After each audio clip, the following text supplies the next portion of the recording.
अस्सलाम वालेकुम नाज़रीन, आपको अपने चैनल में वेलकम कहती हूँ। शुरू करती हूँ अल्लाह के नाम से जो बड़ा ही मेहरबान और नहायती रहम करने वाला है। अस्सलातु वस्सलामु अलैका या रसूलल्लाह व अला आलिका व सहाबिका या हबीबल्लाह। नाज़रीन, आज की इस वीडियो में मैं आपको आयत नंबर 258 का तर्जुमा और उसकी तफसीर बयान करूँगी। है हबीब, क्या तुमने उसको ना देखा था जिसने इब्राहिम से इसके रब के बारे में इस बिना पर झगड़ा किया कि अल्लाह ने उसे बादशाही दी है। जब इब्राहिम ने फरमाया, मेरा रब वो है जो ज़िंदगी देता है और मौत देता है, उसने कहा, मैं भी ज़िंदगी देता हूँ और मौत देता हूँ। इब्राहिम ने फरमाया, तो अल्लाह सूरज को मशरिक़ से लाता है, बस तो इसे मगरब से ले आ। तो इस काफिर के होश उड़ गए और अल्लाह ज़ालिमों को हिदायत नहीं देता।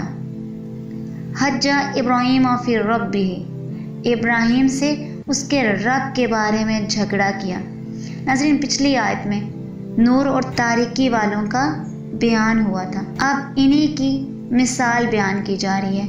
यानी नूर वालों के पेशवा सैयदना इब्राहिम अलैहिस्सलातु वस्सलाम थे और तारीकी वालों का पेशवा नमरूद था। नमरूद को अल्लाह ने अजीम सल्तनत अता फरमाई, लेकिन उसने उस पर शुक्र की बजाय तकब्बुर और गरूर और सरकशी का रास्ता इख्तियार किया, हत्ता कि अपनी रबूबियत यानी रब होने का दावा करने लगा। सबसे पहले सर पर ताज रखने वाला यही था। नाज़रीन, जब हज़रत इब्राहिम अलैहिस्सलातु वस्सलाम ने आग में डाले जाने से पहले या बाद इसे तौहीद की दावत दी तो वो कहने लगा कि तुम्हारा रब कौन है जिसकी तरफ तुम हमें बुलाते हो। इस पर हज़रत इब्राहिम अलैहिस्सलातु वस्सलाम ने जवाब दिया कि मेरा रब वो है जो ज़िंदगी देता है और मौत देता है, यानी इज्साम में मौत और हयात पैदा करता है।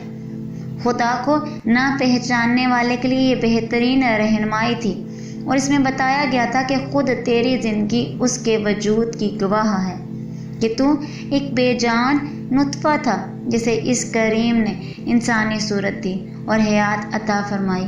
नीज़ मेरा खुदा वो है जो ज़िंदगी के बाद फिर ज़िंदा इज्साम को मौत देता है। इसकी कुदरत की शहादत खुद तेरी अपनी मौत और हयात में मौजूद है, लिहाजा इस खुदावंद क़ुद्दूस के वजूद से बेखबर रहना कमाल दर्जे की जहालत और हमाकत और इंतहाई बदनसीबी है। ये दलील ऐसी ज़बरदस्त थी कि इसका जवाब नमरूद से बन ना पड़ा और इस ख्याल से कि मजमे के सामने इसको लाजवाब और शर्मिंदा होना पड़ता था, इसने ख्वाम की बहस शुरू कर दी।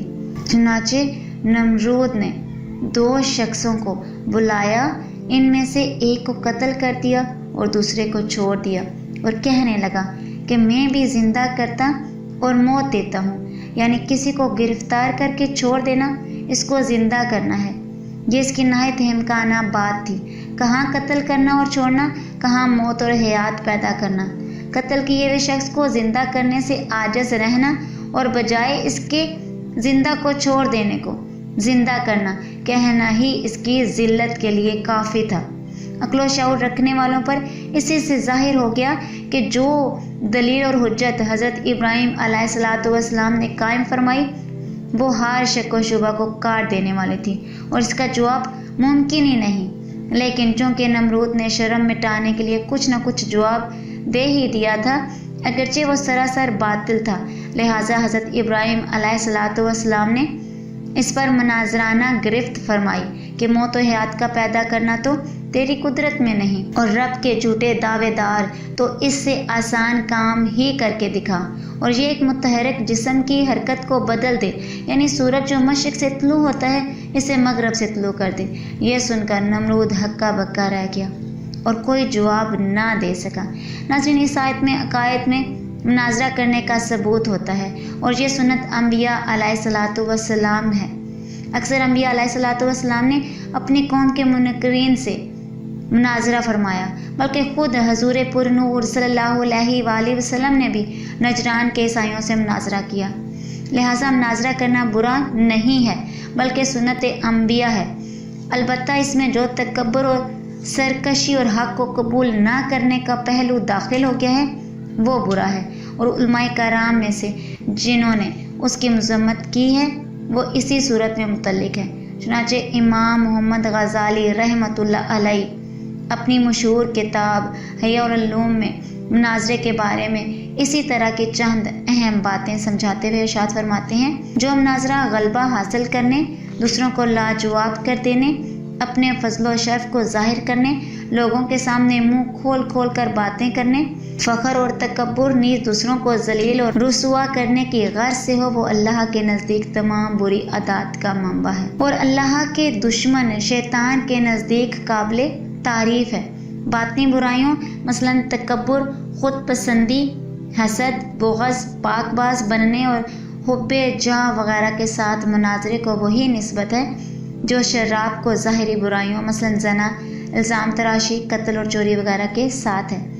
جس طرح وہ شخص جسے شراب نوشی اور بے حیائی کے باقی کاموں کا اختیار دیا جائے تو وہ شراب نوشی کو معمور سمجھ کر اختیار کرتا ہے، پھر وہ نشے کی حالت میں باقی بے حیائیوں کو بھی مرتکب ہو جاتا ہے۔ اسی طرح جس آدمی پر دوسرے کو نیچا دکھانے اور مناظرے میں غالب آنے کی خواہش غالب ہو اور وہ جاہ مرتبہ کا طالب ہو تو معلوم ہوتا ہے کہ اس کے دل میں تمام خباثتیں پوشیدہ ہیں اور یہ تمام مسموم اخلاق اس میں ہنجان پیدا کرتے ہیں۔ ناظرین، یاد رہے کہ عقائد اور نظریات، معمولات، اہل سنت اور دیگر دینی مسائل میں کسی سے مناظرہ کرنا کوئی اتنا آسان کام نہیں کہ جو چاہے جب چاہے جہاں چاہے کرنا شروع کر دے، بلکہ اس کے لیے بہت زیادہ علم، مضبوط حافظہ، مہارت، تربیت، حاضر جوابی اور دیگر کئی چیزوں کا ہونا ضروری ہے، جن کے بغیر مناظرہ کرنا انتہائی سخت جرأت اور اپنی گمراہی اور اخروی بربادی سے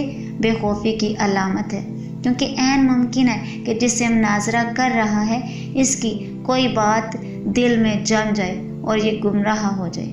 لہٰذا علم مناظرہ کے ماہر علماء کے علاوہ کسی کو بھی مناظرے کی اجازت نہیں۔ آج کل جو عام لوگ ایک آدھ کتاب پڑھ کر یا 2-4 تقریریں یا مناظرے سن کر ہر راہ چلتے سے مناظرہ شروع کرنے کے درپے ہو جاتے ہیں، یہ طرز عمل شرعاً ناجائز اور انتہائی خطرناک ہے۔ اس سے بچنا ضروری ہے۔ عوام کو کسی بھی صورت مناظرے اور بحث و مباحثے کی اجازت نہیں۔ اس پر لازم ہے کہ اپنے عقائد کو صحیح رکھیں، بحث کی جگہ پر معاملہ علماء کے حوالے کر دیں۔ پھر علماء کو بھی ہدایت یہ ہے کہ کسی اہم مقصد اور فائدے کے بغیر بلا ضرورت مناظرے کے میدان میں جانے سے گریز کریں، جیسا کہ اعلیٰ حضرت امام احمد رضا خان رحمۃ اللہ علیہ فرماتے ہیں: جو تمام فنون کا ماہر ہو، تمام پیچ جانتا ہو، پوری طاقت رکھتا ہو، تمام ہتھیار پاس ہوں، اس کو بھی کیا ضرور کہ خواہ مخواہ بھیڑیوں کے جنگل میں جائے۔ ہاں، اگر اس ماہر عالم کو ضرورت ہی آ پڑے تو مجبوری ہے اللہ عز و جل پر توکل کر کے ان ہتھیاروں سے کام لے لے۔ آج کی اس ویڈیو میں اتنا ہی۔ اگر آپ کو میری ویڈیو اچھی لگی ہو تو لائک اور شیئر کیجیے گا، اور اگر میرے چینل پر نہیں ہو تو سبسکرائب کر لیں، ساتھ والے بیل کے آئیکن کو کلک کر لیں تاکہ میری ہر نئی آنے والی ویڈیو کی اپڈیٹ آپ تک پہنچتی رہے۔ دعا میں یاد رکھیے گا۔ ملتے ہیں اگلی ویڈیو میں، تب تک کے لیے اللہ حافظ۔